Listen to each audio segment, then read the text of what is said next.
Olwaleero ababaka batuula akakiiko ka palamenti akalondoolo ensimbi z'omuwi w'omusolo bakedde ku ddwaliro erizimbibwa ery'amagye mu barakisi y'e Mbuya mu Kampala. Bano bagamba nti omulimu guno gutambudde kasobo wadde ng'okulizimba kwatandika mu 2018 nga lyalina okuggwa mu bbanga lya myaka 2 naye nga kati gikunukkiriza okuwera emyaka 6 nga terinaba kuggwa.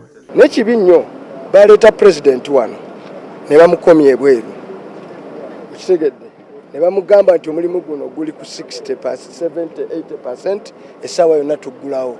Omukulu naye n'ateekako kadengeze n'agenda naye nga munda kyali kigumaza kyennyini ng'ente esula ku kyoto. Welcome members to come and see that it might have been better than Loboa because I have not reached there, so I cannot compare, but what I know is we have gone very far.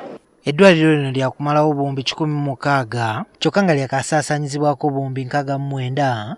Ababaka kati baagala liggwe mu bbanga lye baayongerwa nalyo lireme kubeera ng'eddwaliro erizimbibwa e Lubowa eritaliiko kabonero nti lirizimbibwa. Sayiti eruddewo emyaka 6 sayiti yali erina okuggwa mu 2020 katuli mu 2024 so tubasaba omulimu bagwanguye tusobole okufuna value for money ne bannayuganda basobole okufuna services kuba ebyobujjanjabi nga bwe mulaba mwenna Mulago is over congested.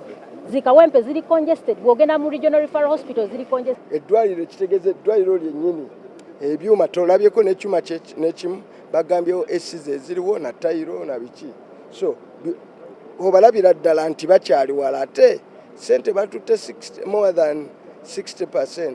Abakola ogw'okuzimba eddwaliro lino bagamba nti bagenda kulimaliriza mwezi ogw'omukaaga wadde nga ababaka bagamba nti omulimu gubadde gwayimirira bwe batuukiddeyo ng'abakozi balabika bakomyewo kasita bawulidde nti bano bagendayo leero.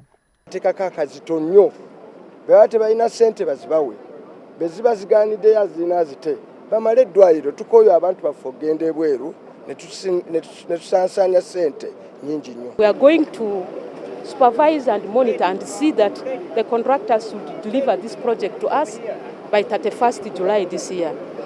And I am speaking with a lot of surety because almost all the equipments are now on site. Eddwaliro lino lisuubirwa nti ligenda kuyambako okutuusa ku bajaasi ssaako n'abantu ba bulijjo obuweereza obw'enjawulo nga buli ku mutindo gwa nsi yonna. Juma Kiriya, NTV Akawungeezi.